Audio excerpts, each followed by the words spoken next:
আসসালামু আলাইকুম। আমি অ্যাকাউন্টিং টিউটর জিন্নাত স্যার আছি আজ আপনাদের সাথে হিসাব বিজ্ঞানের একটা গুরুত্বপূর্ণ চ্যাপ্টার জাবেদা নিয়ে। আর জাবেদার চারটা জাবেদা নিয়ে আলোচনা করব। এরপরে ধাপে ধাপে প্রত্যেকটা মোটামুটি যে জাবেদাগুলো থেকে প্রশ্ন হয় এইচএসসি লেভেলে, ঠিক প্রত্যেকটা জাবেদাই ধাপে ধাপে ব্যাখ্যা সহ বোঝানোর চেষ্টা করব ইনশাআল্লাহ। তো দেখেন, ফার্স্টে যেটা দেওয়া আছে যে জনাব কামাল নগদ 20,000 টাকা, ব্যাংক জমা 30,000 টাকা ও 50,000 টাকার আসবাবপত্র নিয়ে ব্যবসা শুরু করলেন। 2 নম্বর যেটা দেওয়া আছে যে ব্যাংক জমা 20,000 টাকা, 3 নম্বর আছে ব্যাংক হতে উত্তোলন 30,000 টাকা, আর মালিক কর্তৃক পণ্য উত্তোলন 5,000 টাকা। এখন আমরা যদি প্রথম জাবেদাটা একটু সলভ করি, দেখেন যেহেতু নগদ 20,000 টাকা, ব্যাংক জমা 30,000 টাকা এবং 50,000 টাকার আসবাবপত্র নিয়ে ব্যবসা শুরু করছে, তার মানে এই যে টাকাগুলো নিয়ে ব্যবসা শুরু করছে এবং যে সম্পদগুলো নিয়ে ব্যবসা শুরু করছে, এগুলোই তার ব্যবসায়ের একটা মূলধন। আচ্ছা, আমরা সবসময় যেটা করবো যে প্রথমে 1 তারিখে যে সম্পদগুলো নিয়ে ব্যবসা শুরু করবে, এই সম্পদগুলোকে সবসময় ডেবিট করব, আর এই সম্পদগুলোর সমন্বয়ে যে অ্যাকাউন্ট হবে সেটা হচ্ছে মূলধন হিসাব, আর মূলধন হিসাবটাকে আমরা ক্রেডিট করব। তো দেখেন, নগদ টাকা নিয়ে শুরু করছি, এই জন্য নগদ হিসাব ডেবিট। ব্যাংক জমা নিয়ে শুরু করছি, এই জন্য ব্যাংক হিসাব হচ্ছে 30,000 টাকা ডেবিট।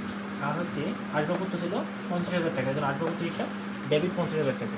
তার মানে নগদান হিসাব ডেবিট, ব্যাংক হিসাব ডেবিট, আসবাবপত্র হিসাব ডেবিট, এই 3টে টাকা মিলে আমার টোটাল 1 লক্ষ টাকা মূলধন হয়েছে। তার মানে এই 3টে টাকা যোগফলই হবে মূলধন হিসাব ক্রেডিট 1 লক্ষ টাকা। 2 নম্বর জাবেদাটা হচ্ছে ব্যাংকে জমা 20,000 টাকা। দেখেন, আমরা জানি যে যদি ব্যাংকে এক কথায় যদি সম্পত্তি বাড়ে তাহলে হচ্ছে ডেবিট, আর যদি সম্পদ কমে তাহলে ক্রেডিট। তো এখন ব্যাংকে জমা দেওয়ার ফলে দেখেন ব্যাংকে আমার 20,000 টাকা বৃদ্ধি পাইছে, তার মানে ব্যাংক একটা সম্পদ, ব্যাংকে বৃদ্ধি পাইছে, দ্যাটস ওয়াই ব্যাংক হিসাবটা ডেবিট 20,000 টাকা। আচ্ছা, এখন এই 20,000 টাকা নগদ কমছে, তার মানে নগদ একটা সম্পদ, এই জন্য সম্পদ কমছে, এই জন্য নগদান হিসাব ক্রেডিট 20,000 টাকা। আবার বলছি, আমরা জানি সম্পদ বৃদ্ধি পেলে ডেবিট, সম্পদ হ্রাস পেলে ক্রেডিট। এখন এখানে দেখা যাচ্ছে ব্যাংকে জমা দেওয়ার ফলে ব্যাংকে সম্পত্তির পরিমাণ বাড়ছে, অর্থাৎ ব্যাংক হিসাব বাড়ছে 20,000 টাকা, এই জন্য ডেবিট।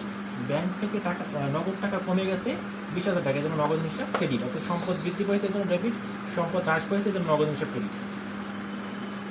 3 নম্বরে ব্যাংক হতে উত্তোলন 30,000 টাকা।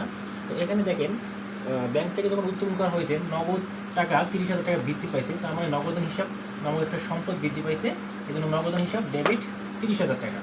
অপর দিকে ব্যাংক থেকে টাকা কমছে, তার মানে ব্যাংক একটা সম্পদ, সম্পদ কমার কারণে ব্যাংক হিসাব ডেবিট 30,000 টাকা। এরপরে ব্যাংক কর্তৃক পণ্য উত্তোলন 5,000 টাকা। তো আমরা জানি পণ্য উত্তোলন করলে ব্যবসা থেকে পণ্য কমে যায়, আর পণ্য কমে গেলে আমরা জানি ব্যবসায় পণ্য যদি বৃদ্ধি পায় তাহলে করা হিসাব ডেবিট হয়, আর যদি কোনো কারণে পণ্য হ্রাস পায় তাহলে করা হিসাবটা ক্রেডিট হয়। তো এখানে দেখা যাচ্ছে যে পণ্য উত্তোলন করার ফলে ব্যবসার পণ্য কমে গেছে, দ্যাটস ওয়াই এখানে করা হিসাব ক্রেডিট হবে, আর উত্তোলন হিসাবটা ডেবিট হবে, কারণ উত্তোলন বৃদ্ধি পাইছে, এটা মালিকানা সত্ত্বকে হ্রাস করে, দ্যাটস ওয়াই উত্তোলন হিসাব ডেবিট, করা হিসাব ক্রেডিট। তো আশা করি এই জাবেদাগুলো আপনাদের বুঝতে অসুবিধা হবে না। এভাবে করে, যেহেতু আজকে জাবেদার প্রথম ধাপটা ছিল, এভাবে করে প্রত্যেক ধাপে ধাপে 4-5টা করে জাবেদা শেষ করে এমনভাবে ব্যাখ্যা বিশ্লেষণ করা হবে যাতে এই জাবেদাগুলো নিয়ে আপনাদের কোনো সমস্যা না থাকে। ধন্যবাদ সকলকে। আসসালামু আলাইকুম।